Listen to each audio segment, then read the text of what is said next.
ఆంధ్రప్రదేశ్ మద్యం కుంభకోణానికి సంబంధించి ఇప్పటివరకు దాదాపుగా 11 వ్యక్తుల్ని అరెస్ట్ చేసింది సిట్ అధికారులు. అయితే దీనికి సంబంధించి తాజాగా అరెస్ట్ అయినటువంటి అంటే గత కొద్ది రోజుల క్రితం చెవిరెడ్డి భాస్కర్ రెడ్డి అరెస్ట్ అయ్యారు. ఈయన అరెస్ట్ అయిన దగ్గర నుంచి కూడా జైల్లో ఒకటే ఆహాకారాలు పెడుతున్నట్టు అర్థమవుతోంది. పూర్తిగా విచారణకి సహకరించకపోవడం, దానికి తోడుగా గత 3 రోజుల నుంచి పోలీస్ కస్టడీలో అనేక ప్రశ్నలు పోలీసులు మాట్లాడుతున్నప్పటికి కూడా ఒక్కదానికి కూడా సమాధానం చెప్పకపోవడం, వీటన్నిటికీ మించి జైల్లో ఆయన ఉన్నటువంటి కారాగారంలో వింత ప్రవర్తన చేస్తున్నట్టు అర్థమవుతుంది. మొత్తానికి వీటన్నిటికి సంబంధించి మరిన్ని విషయాలు తెలుసుకోవడానికి ప్రస్తుతం స్టూడియోలో మన ముందు ఉన్నారు ప్రముఖ రాజకీయ విశ్లేషకులు అడిసిమిల్లి శ్రీనివాసరావు గారు.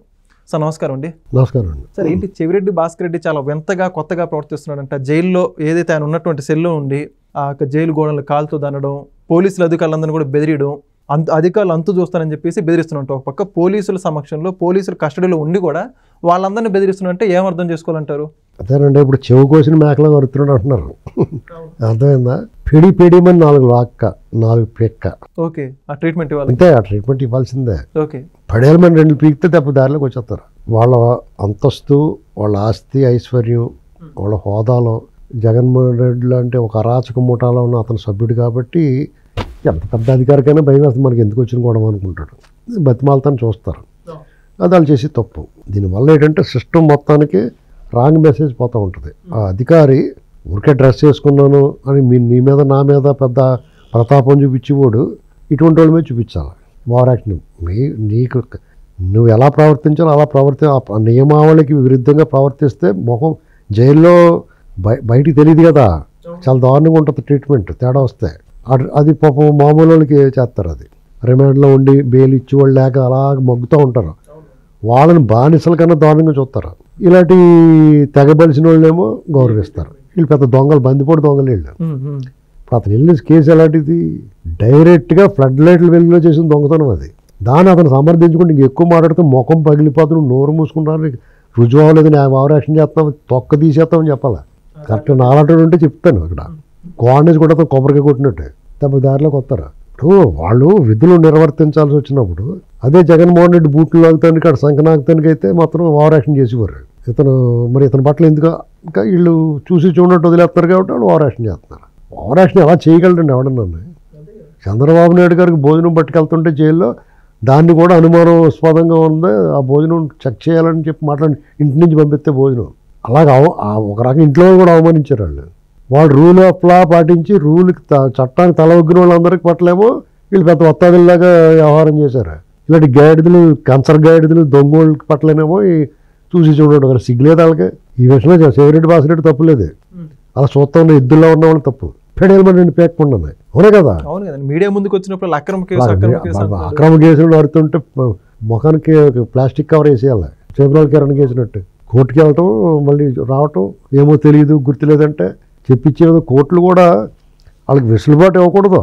ఎలా తెలుస్తారు? ఇప్పటికే పెండింగ్ పడిపోతున్న కేసులు ఎన్నాళ్ళు పడుతుంది. దీన్ని అలుసుగా తీసుకుని ఇష్టం. ఇప్పుడు ఎలాగుందంటే సిస్టము, నువ్వు ఎంత పెద్ద నేరం అనే చెయ్యి, నువ్వు ఎంత పెద్ద స్కామ్ అనే చెయ్యి, నీ స్థాయికి నువ్వు 100 కోట్లు కొట్టేసావు అనుకో, నీకు పెద్ద లాటరీ కదా అది. అవును కదండి, వన్ టైం సెటిల్మెంట్. నిన్ను ఒకవేళ నువ్వు దొరికేసినా కానీ జైలు పెడితే నిన్నేనో పిక్తారు వాళ్ళు. ఎవరు మేనేజ్ చేసుకోవాలని మేనేజ్ చేసేసుకుంటే మ్యాక్సిమం 10 కోట్లు 20 కోట్లు ఖర్చు అవుద్ది. నీ ఫుల్ లైఫ్ టైం సెటిల్మెంట్ కదా. అవును కదా. నువ్వు వెళ్తావు, కేసు ఉంటుంది, బెయిల్ మీద వస్తావు, ఇతను ఏం చేయకండి అని చెప్పించుకుంటావు. వాళ్ళు మంచి లాయర్ని పెట్టుకుని మళ్ళీ విచారణకు వచ్చేటప్పుడు ఇతను ఏమనకండి లాయర్ని దగ్గర పెట్టి చూడండి, ముద్దు పెట్టుకోండి అని చెప్తావు. ముద్దు కూడా పెట్టుకోమని చెప్పిస్తావు. అప్పుడు నీకు భయపడాలి, నీ లైఫ్ వెళ్ళిపోద్ది, నీ పిల్లలు సెటిల్ అయిపోతారు.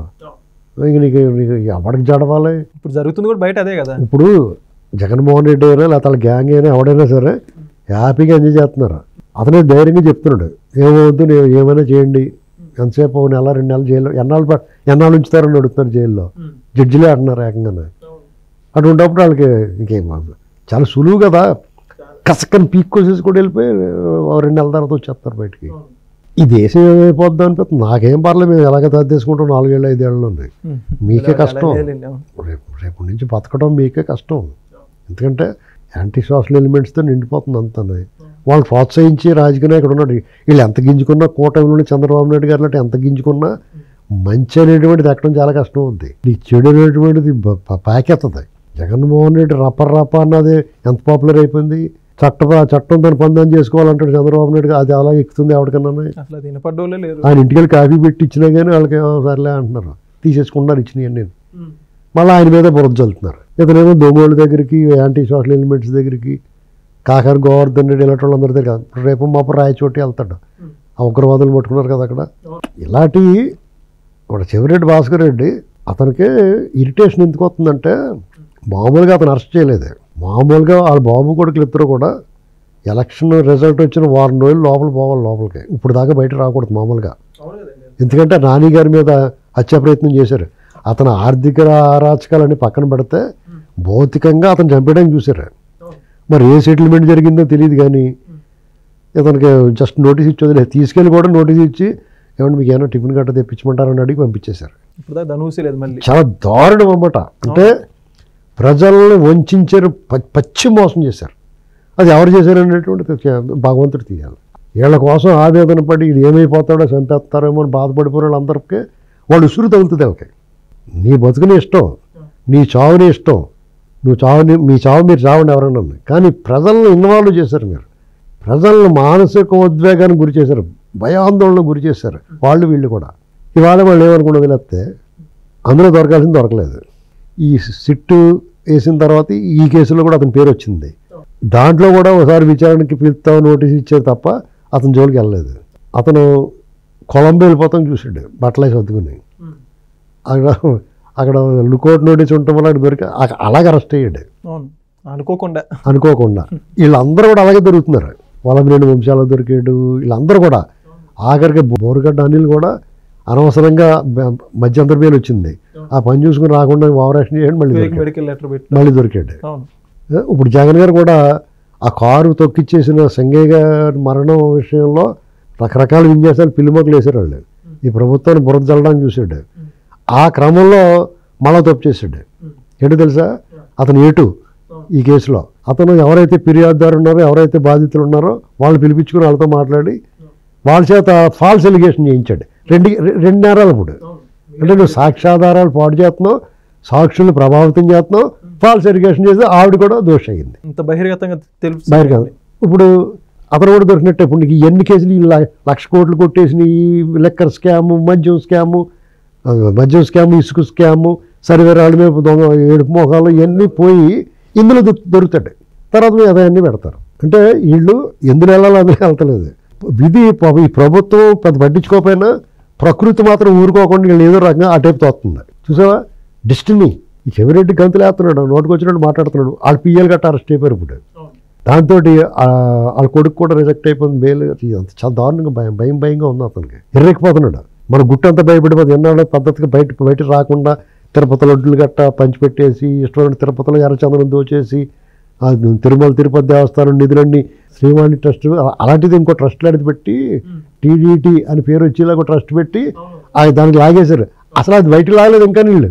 అవును కదా. అది ఏమవుతుందో చూడాలి. అందులో ఎంత లాగారో ఎవరు ఇచ్చారో ఏదో దాని విషయాలు కూడా లాగాలి. చాలా తవ్వి కొలిది పాపాలు పుట్ట బదలవుతుంది. ఇలా తొడా నిధుల కోసం అండి, డీజిల్ కోసం 2 కోట్లు అంట. పైగా ఎంత దారుణంగా ఈ ప్రజల్ని, సొమ్ముని, ప్రభుత్వాన్ని, అధికారాన్ని వీళ్ళ చేసినంత దుర్వినియోగం ఈ 75 ఏళ్లలో కూడా మొత్తం అందరూ చేసిన దుర్వినియోగం కంటే కూడా ఎక్కువ వెళ్తాయి. స్వాతంత్రం వచ్చిన దగ్గర 75 ఏళ్ళ స్వతంత్రం వచ్చిన తర్వాత ఈ దేశం మొత్తం మీద కేంద్ర రాష్ట్ర ప్రభుత్వాలు చేసిన అధికార దుర్వినియోగం, నిధుల మేత ఎన్నాటి కంటే కూడా ఈ 5 ఏళ్ళ నీళ్ళు చేసింది ఎక్కువ. భవిష్యత్తులో ఇలాంటి జరుగుతాయి అంటారు. అసలు ఇతను రాజకీయాలు ఉంటే ఇతను చూసి కొంతమంది నేర్చుకుంటున్నారు. మనం ఎలా చేయొచ్చు. ఇప్పుడు మద్యం స్కామ్ ఉంది, ఊరికి అమ్మాయి ఇది మనకి ఎవరికి రాలేదు ఐడియా అనుకుంటున్నారు కొంతమంది. ఇందులో కఠినంగా శిక్ష పడింది అనుకో దాని జోలికి వెళ్ళరు. లేదా ఇతను ఏమనకంటే తప్పేంటి, ఎన్నాళ్ళు పిచ్చుతారు జైలు, అలాంటి వెరిడిక్ట్లు వచ్చినాయి అనుకో మనం కూడా చేద్దాం అనుకుంటారు. నేను అనుకోవా, ఖచ్చితంగా సిద్ధపడతారు కదా. ఇప్పుడు నీకు ఒకళ్ళు చూసి ఒకళ్ళు నేర్చుకుంటారు. సపోజ్ ఒక పతివ్రత ఇల్లీగల్ అక్రమ సంబంధాలు ఉన్నాయనుకో, యథేచ్ఛగా సాగుతున్నాయి అనుకో నీ కళ్ళ ముందు, నీకు బుద్ధి మారుతుంది. నువ్వు పవిత్రంగా ఉండాలనుకున్న ఆడవాళ్ళకైనా మగాళ్ళకైనా సరే కొంచెం నీతిగా నిజాయితీగా ఉండాలి. తప్పుడు పనులు చేయకూడదు అనుకున్న వాళ్ళు కూడా ప్రలోభానికి గురవుతారు. కళ్ళ ముందు జరుగుతుంది దాన్ని ఎవడ పట్టించుకుంటే మన చేత తప్పేయడం అనుకుంటారు. ఎదురుగుండా ఒక పళ్ళు నిండా మిఠాయిలు ఉన్నాయి, లడ్డూలు. దాన్ని అడిగి కూడా వాళ్ళు తీసుకు తింటున్నారు కావడన్నా. అది మంది కాదు, మనం ముట్టుకోకూడదని అనుకున్నా నువ్వు, ఎవరు మడతాళ్ళు ఒకటి తీసుకుతింటున్నావు, నువ్వు కూడా ఒకటి తీసుకోవాలని పద. అదిగో అక్కడ మా హెరిటేజ్ మజ్జి ప్యాకెట్లు ఇస్తున్నారు ఫ్రీగా అనగానే డబ్బులు ఇచ్చి కొనుక్కోవాలి కానీ ఫ్రీగా తీసుకుంటూ అనుకున్నవాడు కూడా వెళ్ళి ఒకటి అడుగుతాడు. మంచిగా చెడైనా 10 మంది చేసి దాన్ని ప్రభావితం అవుతారు. ఖచ్చితంగా. ఇప్పుడు ఈ దొంగతనాలు అవి చేసి ఇష్టమైనట్టు స్కాములు చేసి వాళ్ళకి ఏమి కేసులు లేకపోవడం అది చూసి అతని దారిలోనే నడుతున్నారు చాలామంది. ఇప్పుడు అవును కదండి, అధికారులు కూడా అదే బాట పడుతున్నారు. అధికారులు కూడా కరప్ట్ అయిపోయారు పూర్తిగా. ఇదివరకు అధికారులు కరప్షన్ ఉండేది కాదు. వాళ్ళ ఇంట్లో ఎవరైనా ఏసీబీ వాళ్ళు వెళ్తే ఏసీబీ వాళ్ళు మూర్చొచ్చేస్తుంది ఆ డబ్బులు గిబ్బులు అన్నీ చూసిన తర్వాత. వాళ్ళకి మళ్ళీ వాళ్ళకి బుద్ధి పడుద్ది, ఎంత కొంత తీసుకుని వదిలేద్దాం అనిపిస్తుంది వాళ్ళకి. అవును కదండి. ఇప్పుడు అది ఆకర్షణ అండి, ధనం మనిషిని నడిపించే ఇంధనం. అదేం చేస్తుందంటే విపరీతంగా ఆకర్షిస్తుంది బంగారం, డబ్బు.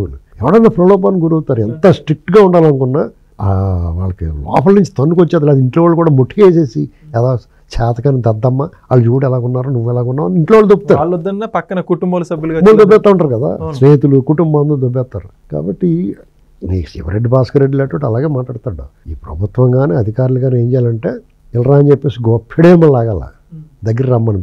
ఇప్పుడు కొంతమంది దూరంగా ఉన్న వాళ్ళు దగ్గరికి వెళ్ళి కొడతాం కాదు, ఎవరో మాట అని చెప్పి దగ్గరికి వచ్చిన ఫ్లాట్ కూర్చో అనాల, అప్పుడు దారిలో వస్తారు. చాలా చక్కగా చెప్పారు sir, thank you. Please subscribe to Leo news for more videos.